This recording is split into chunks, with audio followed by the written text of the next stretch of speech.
महिलांच्या सक्षमीकरणासाठी योजनांची श्वेतपत्रिका काढावी, आमदार सुधीर मुनगंटीवार.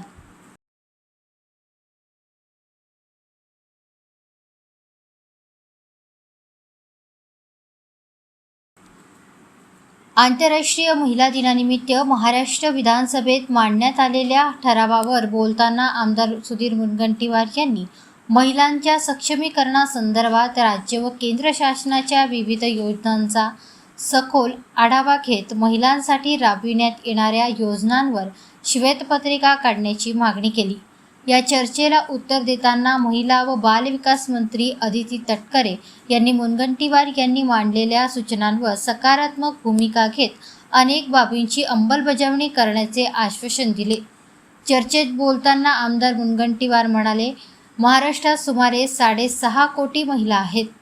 आपल्या संस्कृतीत महिलांचे स्थान अत्यंत उच्च मानले गेले आहे. छत्रपती शिवाजी महाराज महिलांचे स्थान देवीच्या देव्हाऱ्यात देवासोबत असल्याचे सांगत असत. त्यामुळे महिलांचा सन्मान ही केवळ परंपरा नसून आपल्या संस्कृतीचा मूलाधार आहे. देशात महिला धोरण जाहीर करणारे महाराष्ट्र हे पहिले राज्य आहे. मात्र महिलांसाठी योजना राबवताना त्या महिलांना खऱ्या अर्थाने आर्थिक स्वातंत्र्य देतात का, याचे आत्मचिंतन करणे गरजेचे आहे. केंद्र व राज्य शासनाच्या महिलांसाठीच्या योजनांचा एकत्रित आढावा घेऊन श्वेतपत्रिका प्रसिद्ध करावी, अशी मागणी त्यांनी यावेळी केली.